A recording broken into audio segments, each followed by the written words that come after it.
Breaking news. Breaking news. Breaking news. Édition spéciale. Gabon adresse à la nation de son excellence El Hadj Ali Bongo Ondimba à l'occasion du 62e anniversaire de l'indépendance de la République du Gabon. Merci de rester sur CNN.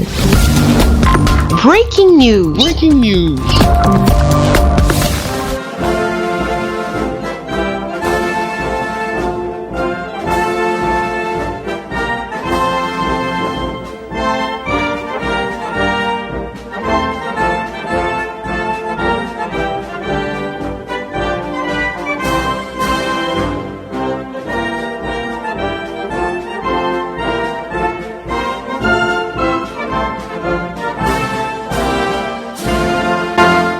Gabonaises, Gabonais, mes très chers compatriotes, il y a bien des années, mon père, feu le président Omar Bongo Ondimba, me raconta l'histoire d'un seigneur japonais. Au crépuscule de sa vie, celui-ci fit venir 3 de ses enfants. Il leur donna à chacun une flèche et leur demanda de la briser, ce qu'ils firent sans la moindre difficulté. Le vieil homme prit ensuite 3 autres flèches, les attacha entre elles et demanda tour à tour à chacun de ses 3 fils de briser l'assemblage. Malgré leurs efforts, aucun des 3 fils n'y parvint. Leur père leur dit alors, « Si vous restez unis, notre camp survivra, mais si vous vous désunissez, alors il périra. » Cette histoire nous rappelle que l'union fait la force. En ce 17 août 2022, jour de fête au Gabon, où nous célébrons le 62e anniversaire de notre indépendance, cette histoire résonne en moi comme au premier jour. Car l'union est le premier des 3 termes de notre devise. C'est d'elle que nous puisons collectivement notre force. Elle est l'antidote au poison de la division, qu'elle soit ethnique, religieuse ou politique.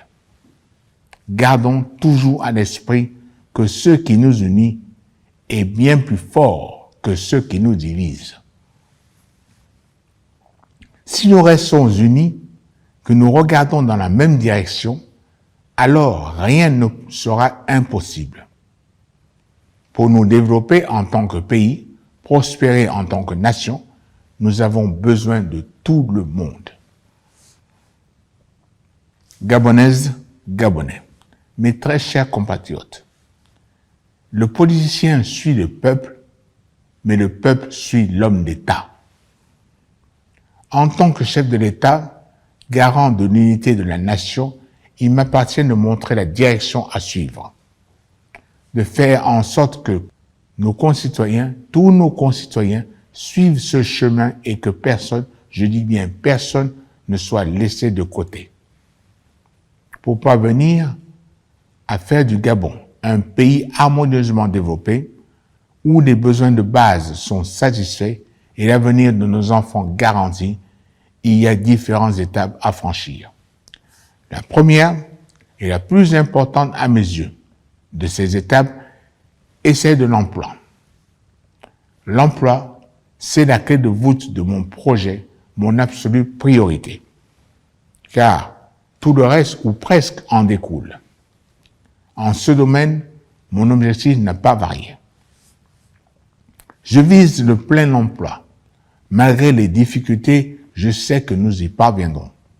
Pour cela, je ne ménagerai aucun effort, car l'avenir de nos jeunes et du pays tout entier en dépend.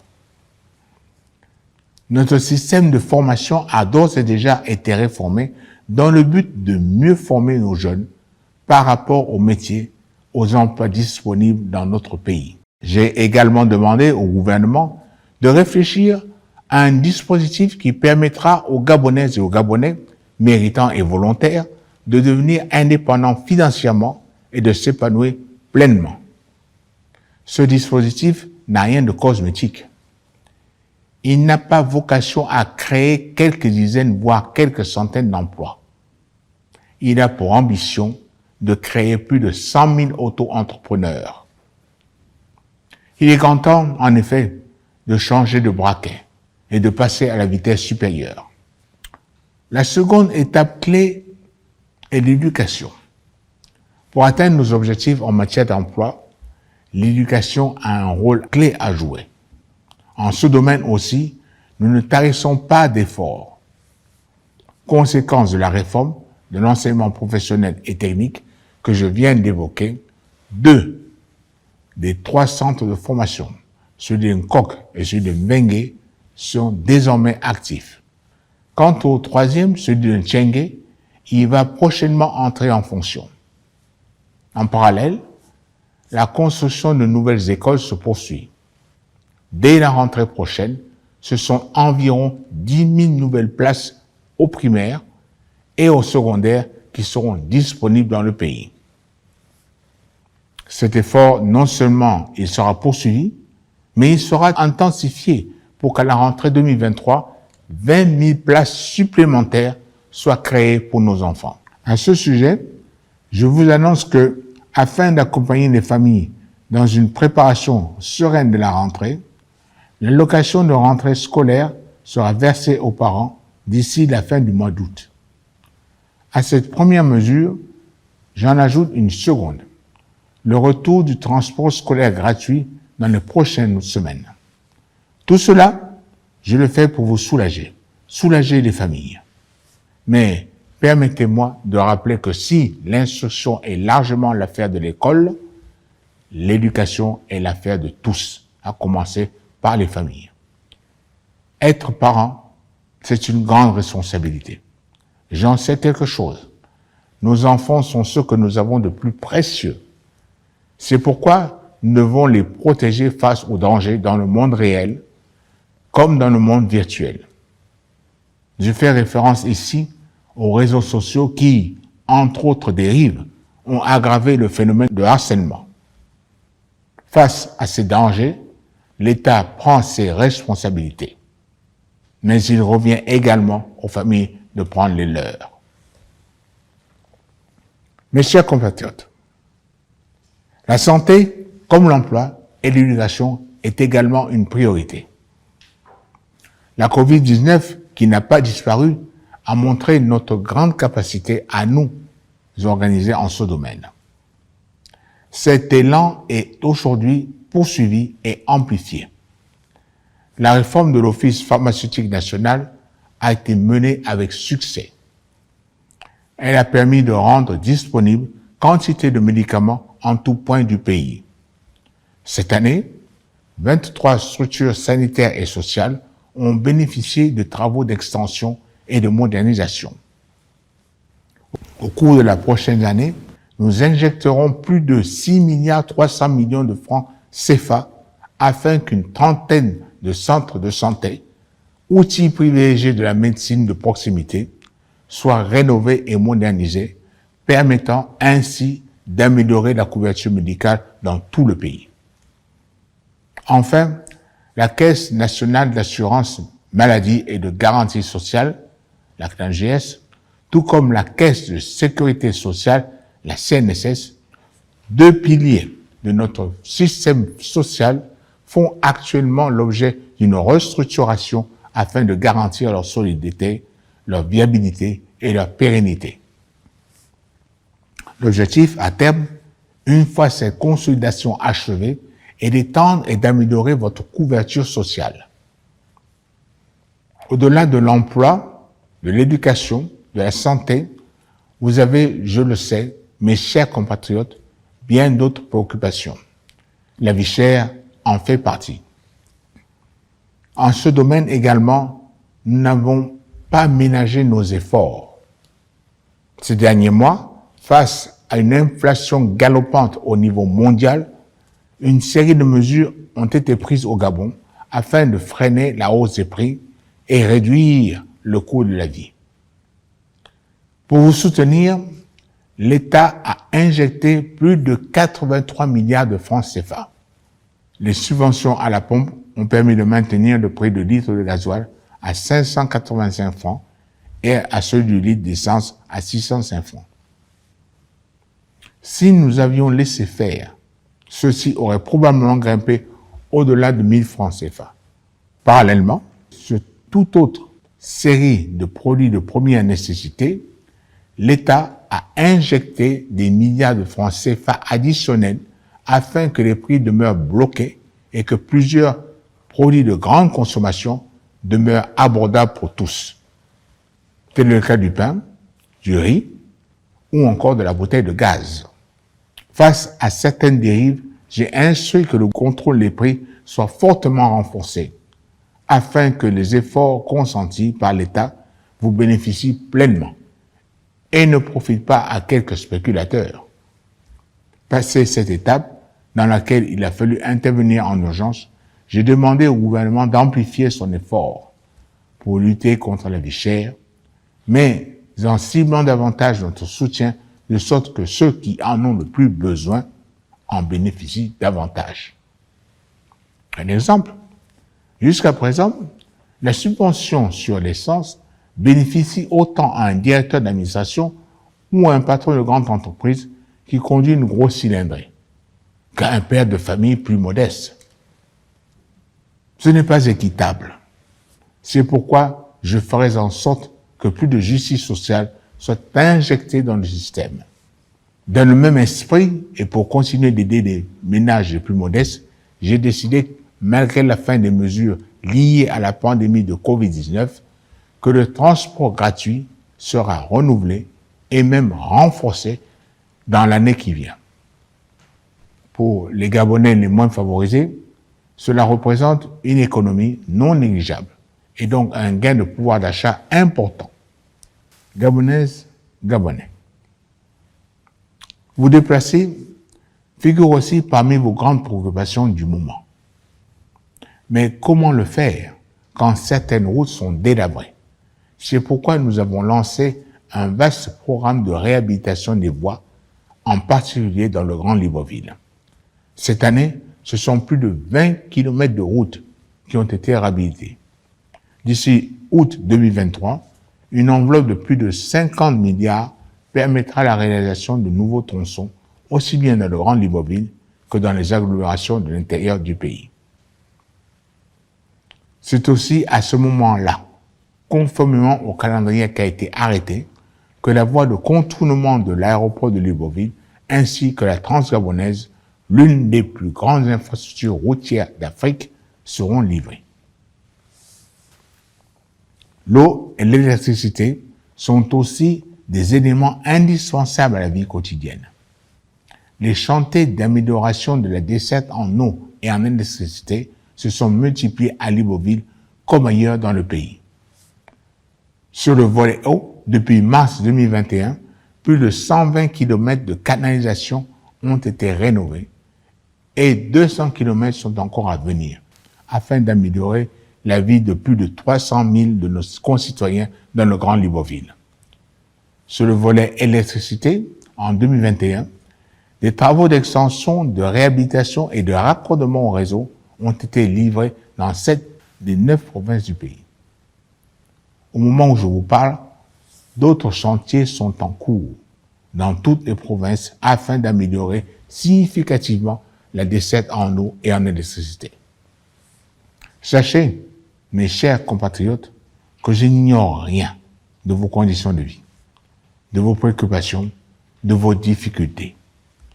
Ce sont elles qui guident mon action. C'est en elles que je puise ma motivation pour chaque jour redoubler d'efforts à la tâche.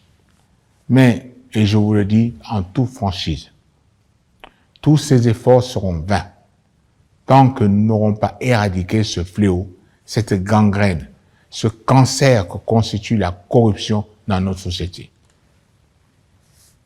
La corruption entrave le développement de notre pays. Elle mine la cohésion de notre société. Elle annule toute idée d'exemplarité sans laquelle il n'y a de véritable autorité. C'est pourquoi je suis déterminé à lutter avec la plus grande fermeté contre ce mal absolu. Un mal qui gangrène l'ensemble de la société du bas jusqu'au sommet, comme l'a montré l'actualité judiciaire la plus récente. Elle n'épargne pas ceux qui ont un devoir renforcé d'exemplarité. Je veux parler de nos forces de l'ordre, singulièrement de nos policiers. Je n'ignore rien de certaines pratiques intolérables qui ont cours dans les rues de la capitale et dans les grandes villes du pays. À ce sujet, j'ai à nouveau donné il y a quelques jours des consignes d'extrême fermeté pour que les quelques brebis galeuses soient sanctionnées et séparées du reste du troupeau. L'attitude inacceptable et condamnable de quelques-uns ne saurait jeter l'opprobre sur la grande majorité.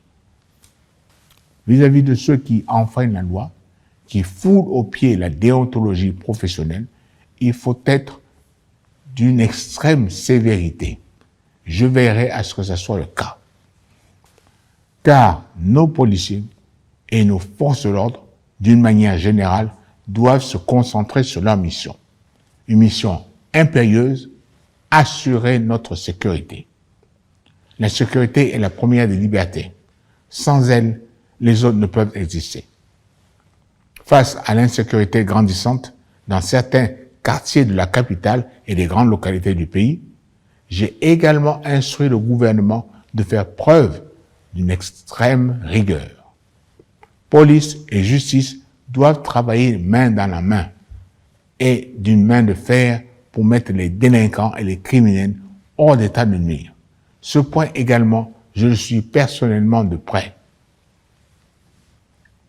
De même que nos efforts seront vains, si nous ne luttons pas collectivement contre la corruption, ils seront vains pour développer notre pays si chacun n'y prend pas sa part. Le Gabon est notre bien commun. Et le bien commun, c'est l'affaire partagée de l'État et de la population. Nous devons donc veiller chacun à le préserver. L'État fait sa part, je fais ma part du travail. Chacun d'entre vous doit faire la sienne. Comment? Par exemple, en faisant preuve de civisme, en respectant les règles de vie commune. Ce sont les petits gestes du quotidien qui permettent d'obtenir de grands résultats. Il n'y a pas d'un côté l'État, de l'autre la population. Nous sommes tous dans le même bateau et nous naviguons dans la même direction. Gabonaises, Gabonais, mes très chers compatriotes, il nous reste encore tellement à faire, tellement à accomplir pour créer des emplois de qualité en nombre suffisant, améliorer notre système d'éducation et de santé ou l'état de nos routes, réduire les coupures d'eau et d'électricité, lutter contre la vie chère et la corruption, assurer la sécurité partout au Gabon. Mais dans le même temps, je ressens une certaine fierté. Cette fierté, je la tire du travail accompli. Car en l'espace de 13 ans, notre pays a énormément progressé. Il est à bien des égards perçu comme un modèle partout en Afrique. Ailleurs dans le monde, il est considéré comme un partenaire fiable et influent, sur lequel la communauté internationale peut compter. C'est le cas en particulier en matière de lutte contre le réchauffement climatique et la préservation de l'environnement, mais aussi d'égalité homme-femme ou de contribution à la paix et à la stabilité du monde, comme en témoigne le siège que nous occupons actuellement au Conseil de sécurité de l'ONU. Mais si je suis fier du travail accompli, jamais je m'en satisferai. Jamais je ne m'en contenterai. Car pour mon pays, pour le Gabon, il n'y a aucune limite à mes ambitions. Il faut dire que nous, les Gabonais, aimons rêver grand. Nous avons de grandes ambitions, de grandes aspirations. Peut-être sont-elles parfois trop élevées. Je dois à la vérité de dire que mon propre gouvernement a par le passé fait des promesses que nous n'avons pas toujours été en mesure de tenir. Des projets ont été commencés, jamais terminés. Fait qu'il ne se produira plus. Mais l'ambition, n'oublions jamais, est un moteur pour l'action. Que dirait-on si je manquais d'ambition pour le Gabon? Et pour citer un écrivain célèbre, il faut toujours viser la lune. car même en cas d'échec, on atterrit dans les étoiles. C'est pourquoi, mes chers compatriotes, je continuerai dans les mois, des années à venir à nourrir des ambitions, de grandes ambitions pour le Gabon, en faisant preuve de pragmatisme, mais aussi d'abnégation. Car pour être réellement efficace, une action doit être inscrite dans la durée. Je continuerai donc à me tenir à vos côtés, en particulier aux côtés des plus défavorisés, de ceux qui souffrent. Jamais je ne vous abandonnerai. Bonne fête de l'indépendance à toutes et à tous. Que Dieu vous garde, que Dieu garde notre pays. Je vous remercie.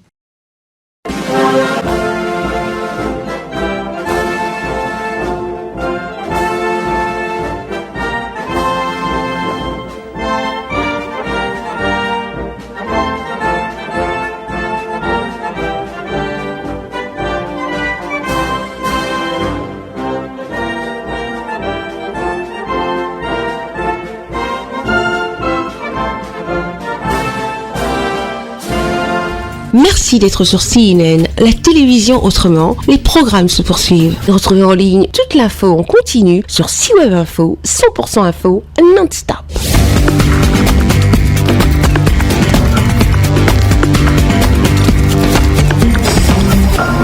Breaking news. Breaking news. Sur CNN.